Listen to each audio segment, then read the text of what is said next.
Shalom, shalom. Giving all praise to Yahweh Shem Yahshua, B'Shem Kakadash. The abundance of the elders and the apostles of Great Millstone. Greeting salutations to you, acting, pushing the word in truth and sincerity.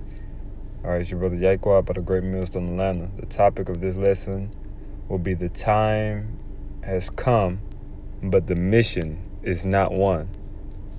The time has come, but the mission is not one. All right. We'll start off with Romans chapter 13, verse 11. It says, "And that knowing the time, that now it is high time to awake out of sleep. For now is our salvation nearer than we believe." So the high time to wake out of sleep is now. All right. To, come towards the light out of the darkness. All right. Continuously. Yet the mission, the goal, the objective, which is salvation, that has not yet been realized. That has not yet been achieved.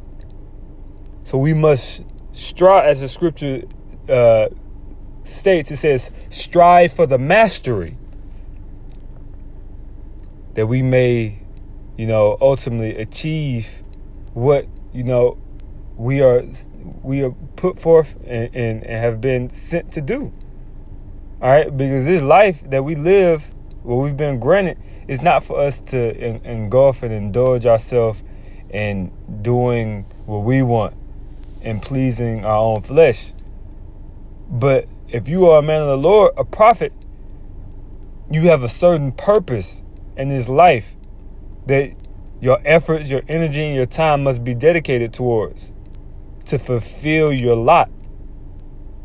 All right. This is it's the book of Sirach, otherwise known as Ecclesiasticus, chapter 4, verse 28.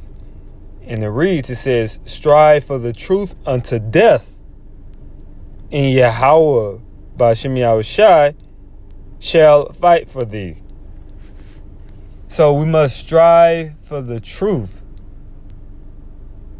Ha'amath, the truth. All right. It says until death. All right. Meaning to the very end. Meaning there's no compromise. There's no surrender. All right. As our forefathers did in the days of old. Stephen, Paul, Isaiah, the apostles, they strove for the doctrine and for the truth of Yahweh Shai until the very bitter end. But as it is written, they should be greatly rewarded. Matter of fact, let's grab that.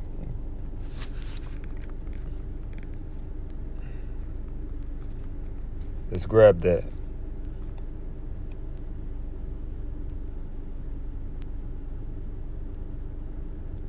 That's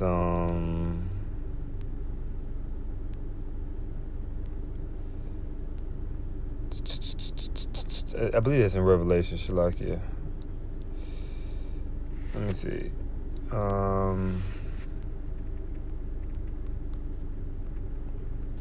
It's either in Revelations or Romans. Nope, it's in Thessalonians. Matter of fact, I already had that on the list. I guess I'll go ahead and bring it out. This is 1 Thessalonians chapter 4, verse 16. It says, "For the Lord himself shall descend from heaven with a shout, with the voice of the archangel, and with the trump of the Most High. And the dead in Mashiach shall rise first." Right. So those who are martyred for this truth, that's a blessing. That's a beautiful thing, because those are the ones that shall rise first. Those are the ones that shall reach the finish line first. All right. Okay. The dead in the Mashiach. So blessed be those who have fallen on the battlefield, because if you recognize through the Spirit, they're really not dead. All right, they have just been taken from the matrix, from this virtual reality, to ultimately inherit eternity, if you can receive it. So it said the dead shall rise first. All right. The scripture said the battle is not won. Or excuse me, as I said, I'm sorry. The topic, the title of this is as I spoke before, the time has come, but the mission, the battle and the mission is not won. All right. Let's go to Genesis chapter 49, verse 19. It says, Gad, a troop shall overcome him, but he shall overcome at the last. All right. And we know Gad is the Native American Indians. He said a troop shall overcome him, which, okay, the French, the British, the Americans, predominantly the Americans as of today, Esau, Edom, E-Man, E-Baby, they have overcome Gad. A troop, an army, a military, a host. But in scripture, as it is written, it says he shall overcome at the last. Has Gad overcome yet? La'ah. So we are not yet done with the battle, with the fight. Just along Gad shall be Judah, shall be Benjamin, shall be Ephraim and his host. So come on now. If Gad's not done, what makes you think we're done? Because this is a nation. We will overcome our obstacles as a nation, man, not as an individual tribe. So all that big Judah spirit is dead, man. Judah's the head tribe. Judah's going to lead the charge. But at the end of the day, Judah is nothing without the sons of Ephraim. When I say that, I mean the entire northern kingdom. All right, that's why the scripture said the Lord will take the, what did he say? He said, I'll take the bow of Ephraim, and I'll take the bow of Judah and fill it with the arrows of Ephraim. If I briefly paraphrase. Let me see.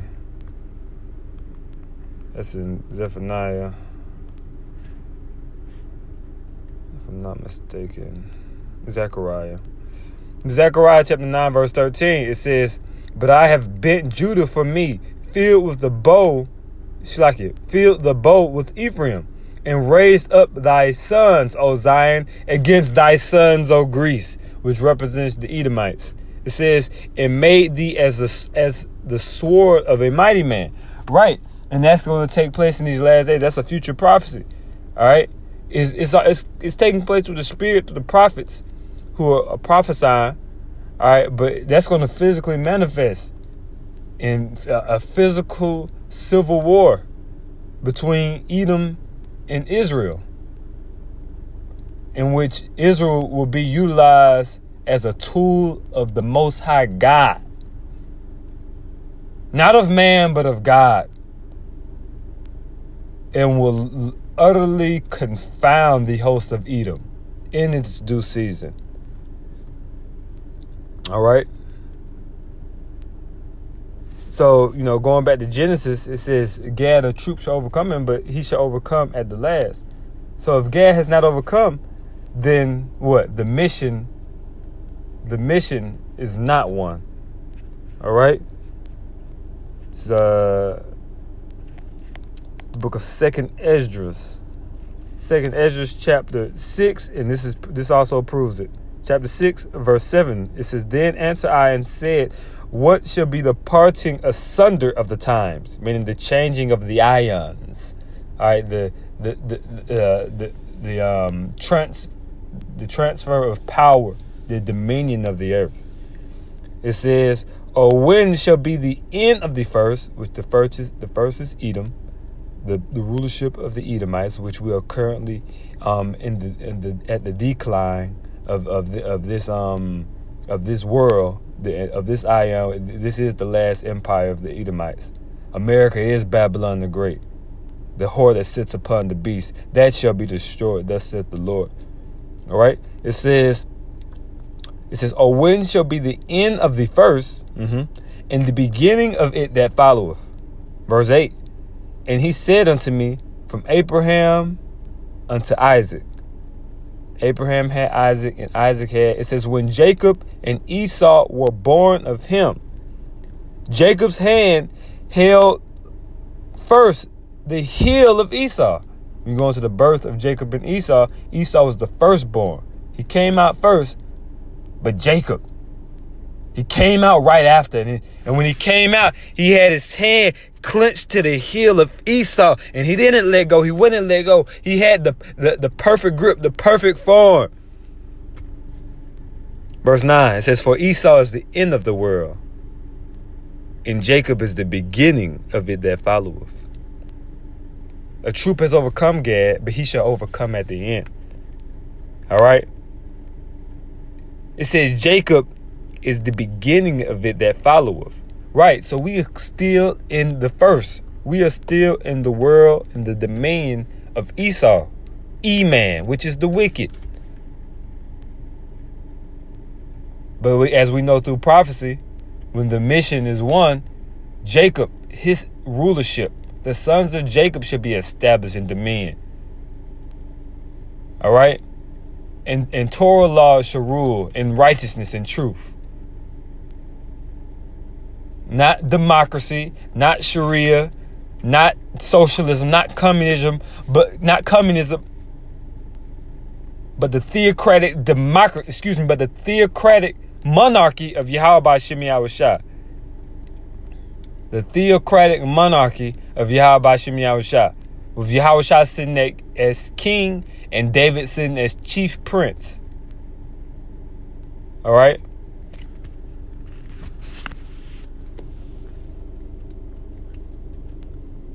Let's see here. Got one more in the arsenal.